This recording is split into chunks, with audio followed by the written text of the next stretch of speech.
Hi, I'm Ali Romero and welcome to Ali Cooks. Today I want to show you how quick and easy it is to make your very own homemade chicken stock at home. This is something that I do every couple of months, and every time I roast a chicken and I have the leftover bones, I kind of purposefully leave a little bit of the meat still on the carcass, stick it into a Ziploc bag, throw it in the freezer, along with some other goodies, like if I ever have some leftover leek, tops, things like that. Throw it all in the freezer, and then when I'm ready to make stock, I just pull it all out, throw it all together, let it simmer away. The house smells amazing, and voila, you have fresh homemade chicken stock, and really there's nothing like it.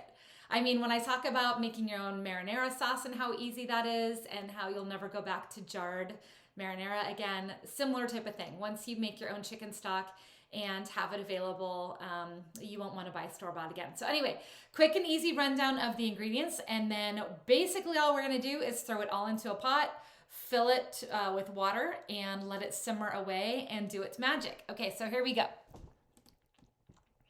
Okay, so the first thing that I wanted to show you is that I've got the chicken bones, and this is just a combination, like I said, of a number of different roasted chickens that I've done and just thrown the bones along with a lot of the meat that I left on into a Ziploc in the freezer. And I usually do this every couple of months or so, so they've only been there for a little bit, but those are going into the pot. And I've got a huge stock pot here that I'm going to be putting all of this into. So I've got all of the chicken bones going in. The next thing I'm going to put in is some fresh herbs. So this is a great clean out the fridge activity. So I have some dill that was left over from some Greek food I made the other day. I've got a couple of fresh bay leaves that are going in, some thyme and rosemary from my garden going in. And then I'm making a dish tonight with mushrooms. So I actually just kind of like took their mushroom stems off prematurely now because I wasn't going to need them later, and I'm throwing those in. Those add just like a really nice earthiness to it. These are the leek tops that I talked about. Usually when I use leeks, which I do love as an ingredient, but I usually only use the whites and the light greens, and this is the tops. So they've just been in the freezer, and they're going to go into the pot. I've given some celery a rough chop, and this was probably about 4 stalks of celery plus their leaves. That's all going in, along with some garlic. So the garlic, I took the cloves, actually I took them out of the skins, and I just gave them a quick smash just to kind of release some of their juices. So that's going in. Some peppercorns, there's probably about 10 peppercorns or so going in. And then for the carrots and the onion, and I did have a parsnip actually, so I'm going to use that also. Again, it's just use kind of what you have in the fridge if you need to clean out the fridge and kind of get rid of things. These are organic carrots that I've already washed. So I just trimmed off the ends, but I'm not even going to peel them. And it doesn't have to be precise. This is very rustic, very just cut it up, throw it into the pot. Everybody goes in. Same thing with the parsnip. I'm just going to chop off both ends and give that kind of just a rough chop to make those all about the similar size. These are a lot smaller, so I'll just kind of cut this in half. Same with these guys, just cut them in half. And really, this is just going to add another element of flavor. That's something that's just kind of nice to have. Onions you can actually throw in with the skins on. These have been rinsed. There's no, dirt showing anywhere. So they're clean, and I usually just kind of cut them like maybe in thirds, and I'm just using onions that I had partially used from the fridge. So these are going in, along with, I had 1 red onion. So I'm going to use that one up too, because why not? So just kind of cut those in like really thick wedges. Like I said, skins and all, they can just be thrown in together. Those are going in.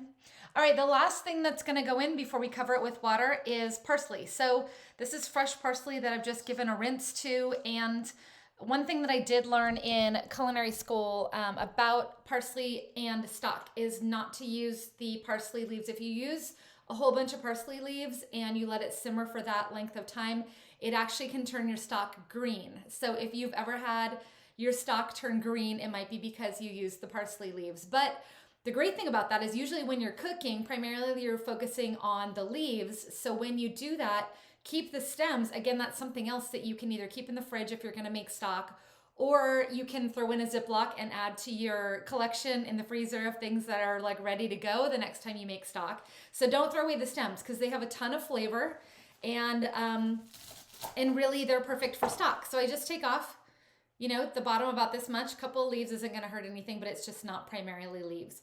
And that's all going in. So here we've got our whole pot of ingredients. It's going just like that. I'm going to cover it with water. I'm going to bring it to a boil and then reduce it to a simmer. I'm actually going to also add a little bit of salt. Usually people say maybe add salt later. I feel like since salt does such a nice job of bringing out flavor, I'm definitely not salting it to like the level of where I would want it. If I was going to throw it into a soup, I'm sure I would end up adding a lot more salt, but that just, I feel like gives it just a little bit of salt to get it started. So I do add a little bit of salt. So I'm going to bring it to a boil, reduce it to a simmer, and then let it go for like the next 4 or 5 hours while I'm home. And then, while I start on the rest of the dinner for tonight. Like I said, if you aren't going to use it right away, you can store it in the fridge for a few days, but if you aren't going to use it right away, there's great plastic containers that you can get with lids where you can, after you strain it, so once it cools, I'm going to strain all the solids out, and then I'll probably stick it in the fridge overnight, because then you can see there's a layer of fat that's easy to remove tomorrow. When I bring it out of the fridge, I can skim that layer of fat and then pour it directly into those containers to store in the freezer. Just don't fill them too full in case there's any expansion.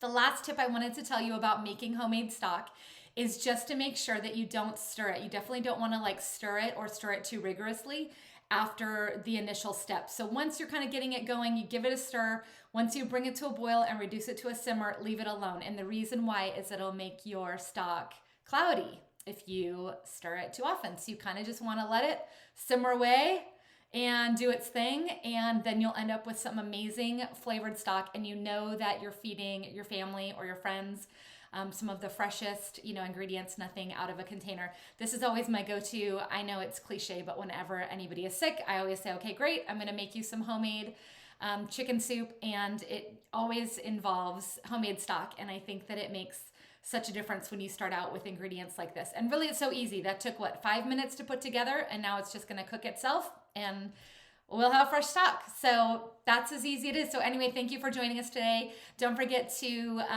leave a comment below and make sure you subscribe so you don't miss out on any new content coming your way, so we can continue to cook together.